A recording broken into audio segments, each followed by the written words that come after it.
A paz do Senhor para os nossos queridos irmãos, os nossos amigos que estão nos acompanhando aí nessa série de estudos que estamos fazendo sobre escatologia.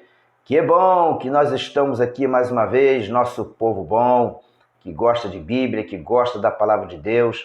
É um prazer muito grande poder, através desse vídeo, interagir com vocês, buscando conhecer um pouquinho mais da palavra de Deus, em especial falando sobre este assunto que é de grande interesse de todos nós, escatologia, o estudo das últimas coisas. Bom, gente, você aí que não está ainda inscrito no nosso canal, por gentileza, se inscreva. É muito importante que você se inscreva para fortalecer o nosso canal. Você que está acompanhando aí recentemente, nós temos aí 11 vídeos. Esse que vamos fazer agora, que estamos fazendo agora, é o 12º vídeo. Então é importante que você busque desde o primeiro para que você tenha uma noção melhor do assunto que estamos trazendo aqui para vocês. Já desde antemão quero agradecer a você que está chegando agora, você que está assistindo o primeiro vídeo meu, muito obrigado, seja bem-vindo e espero que vocês possam não só gostar, né, saborear, mas que vocês venham compartilhar também com os demais esta matéria tão especial que estamos passando para vocês aqui com muito carinho e com muito temor de Deus também, né? Bom, vamos ao assunto, né? Vamos lá? Vamos estudar um pouquinho mais de escatologia. Nós, até a semana passada, estávamos falando sobre os flagelos da grande tribulação, falamos dos 7 selos, falamos das 7 trombetas e falamos das 7 taças. Apresentamos para vocês também um quadro, um cenário, né, destruidor, né, um mundo destruído em todos os sentidos, completamente abalado pela ira de Deus sobre aquela geração que estará se rebelando terrivelmente contra Deus, o anticristo, o falso profeta, liderando o mundo, e o anticristo exigindo para si a adoração de todos os seres humanos, e nós encontramos um mundo que se dobra, que se ajoelha diante do anticristo, aceitando a sua liderança, e por causa disso, melhor dizendo, né, essa geração estará provocando a ira de Deus, porque junto com o anticristo e o falso profeta estarão se rebelando contra a direção de Deus, os cuidados de Deus. Bom, todos estão aí com seus sinais, sinal da besta, a humanidade completamente submissa ao anticristo, e o falso profeta agora exigindo que todos adorem o anticristo como o único Deus. O anticristo já criou um conflito nessa altura da história, um conflito muito sério com Israel. Israel percebe que o anticristo não é o seu salvador, e aí começa a ter um conflito de ideias com o anticristo, que quer ser adorado por Israel, exige adoração do povo judeu, mas eles não aceitarão isso. Então o que nós temos agora?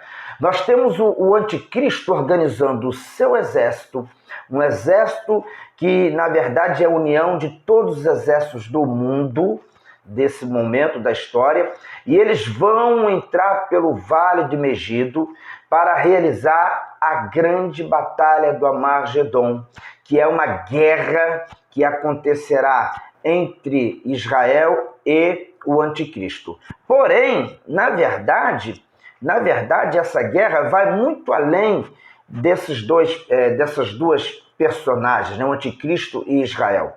Na verdade, essa será uma guerra entre Cristo e o anticristo. Será uma guerra espiritual, porque o anticristo ele não quer só destruir Israel. Na verdade, ele está querendo afrontar ao Deus de Israel. Quando ele vai atacar Israel, ele está desafiando ao Deus de Israel. E o que vai acontecer é que uma parte desse povo de Israel vai reconhecer a Jesus nesse momento final. Eles vão reconhecer Jesus como seu Salvador e receberão dele o grande livramento. Por que Jesus vai vir no final da grande tribulação? Bom, Jesus precisa vir no final da grande tribulação para cumprir as Escrituras. Não podemos se esquecer da promessa que Deus fez a Abraão, a promessa que Deus fez a Isaac, a Jacó, a promessa que Deus fez a Davi, de que da descendência dele nasceria alguém que reinaria para sempre. E Jesus ainda não cumpriu essa promessa que foi feita a Davi. Jesus, apesar de ser o filho de Davi, descendente de Davi como homem, mas ele ainda não reinou nessa terra. Ele ainda não estabeleceu o seu reino físico. E isso vai acontecer agora, quando Jesus descerá nas nuvens dos céus, no final da grande tribulação, vai estabelecer o seu juízo contra Israel, o anticristo, o falso profeta, as nações inimigas de Israel, e aí vai estabelecer o seu reino, o reino milenial. Então, esse acontecimento aqui é muito importante. A segunda vinda de Jesus é um fato muito importante para o desenrolar da história, para o desenvolvimento dos fatos que se darão no período milenial, o juízo final e por aí vai. Observe que quando a gente fala da segunda vinda de Jesus aqui, estamos falando da segunda vinda de Jesus no final da grande tribulação para julgar as nações, para julgar Israel. Não tem nada a ver com a igreja, que já subiu, nessa altura aqui da história, já subiu 7 anos antes, participou do Tribunal de Cristo e agora está terminando as festas, as bodas do Cordeiro. Então, é uma coisa completamente diferente. Lá, quando Jesus buscou a igreja, ninguém viu.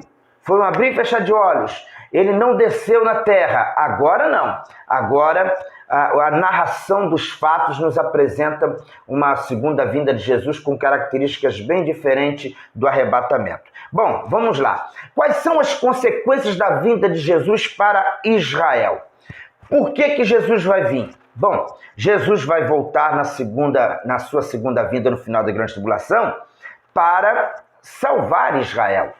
Afinal de contas, eu já falei aqui, não todo Israel, mas um remanescente de Israel será salvo no final da grande tribulação, porque vão reconhecer a Jesus como o Salvador. Em Zacarias capítulo 14, do versículo 1 até 8, fala desse momento, da vinda de Jesus para salvar Israel.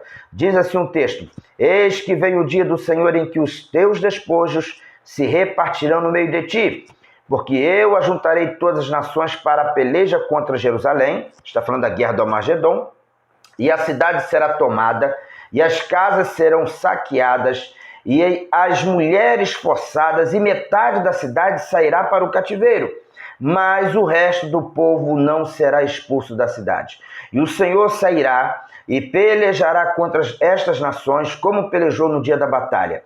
E naquele dia estarão os seus pés sobre os montes das oliveiras. Está falando de Cristo, que está defronte de Jerusalém para o oriente, e os montes das oliveiras será fendido pelo meio para o oriente e para o ocidente, e haverá um vale muito grande, e metade do monte se apartará para o norte, e a outra metade dele para o sul. E fugireis pelos vales dos meus montes, porque o vale dos montes chegará até Azel, e fugireis até, assim como fugiste do terremoto nos dias de Uzias, rei de Judá. Então virá o Senhor, meu Deus, e todos os santos contigo, ó Senhor.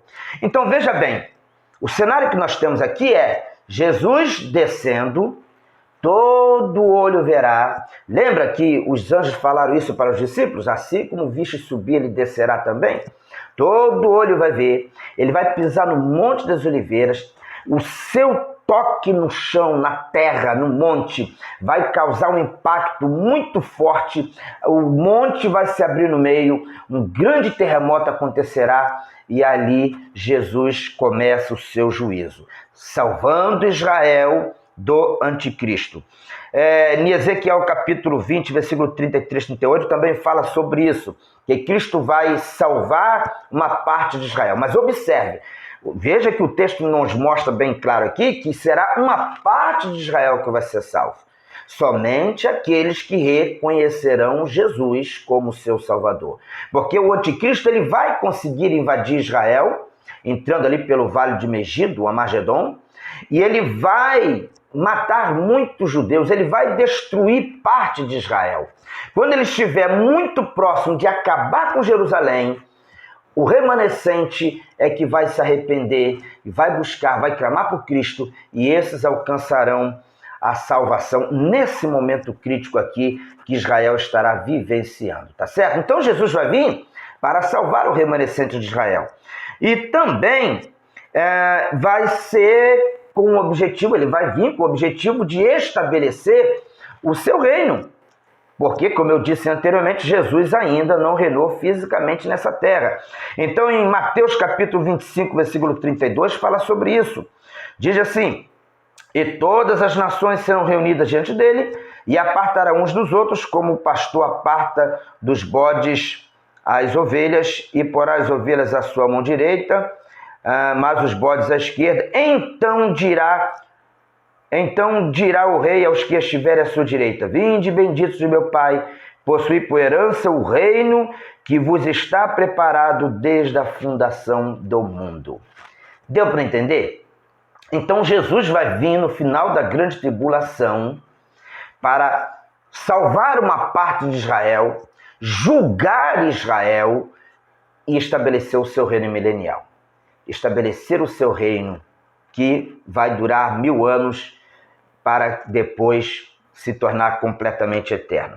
Bom, uma outra razão que leva Jesus a descer no Monte das Oliveiras na sua segunda vinda.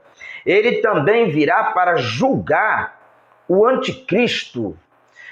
Livro de Apocalipse, capítulo 19, versículo 19 e 20, nos mostra que o Senhor Jesus, ele vai julgar o anticristo também nessa ocasião. O texto diz assim, Apocalipse capítulo 19, versículo 19 e 20. E vi a besta e os reis da terra e os seus exércitos reunidos para fazerem guerra àquele que estava sentado sobre o cavalo e o seu exército. E a besta foi presa, e com ela o falso profeta que diante dela fizeram os sinais com que enganou os que receberam o sinal da besta e adoraram a sua imagem. E esses dois foram lançados vivos no ardente lago de fogo e enxofre. Os primeiros a entrar no lago de fogo e enxofre será o falso profeta, o anticristo. Nessa ocasião, no final da grande tribulação, quando Cristo julgará o exército do inimigo, o exército do anticristo e também o próprio anticristo. Lá em 2 Tessalonicenses, capítulo 2, versículo 8, diz que Jesus vai destruir o exército do anticristo com o sopro da sua boca.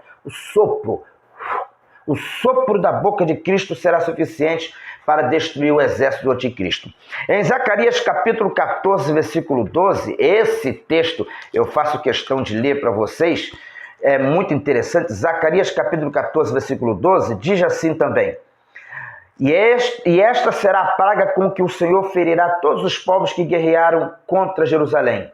A sua carne será consumida estando eles de pé, e lhes apodrecerão os olhos nas suas órbitas, e lhes apodrecerá a língua na sua boca. Sabe o que o texto está dizendo aqui? O exército do anticristo vai ser destruído, sendo derretido. Ainda os soldados estando em pé serão derretidos diante do poder e da glória do nosso Senhor e Salvador Jesus Cristo. Bom, Jesus vai julgar o anticristo, o falso profeta, conforme está em Apocalipse capítulo 19, versículo 20 também, e também ele vai absolver algumas nações, sim, algumas pouquíssimas nações que não aceitarão o governo do anticristo, que se levantarão contra o anticristo. Esses também, pela misericórdia de Deus, alcançarão livramentos.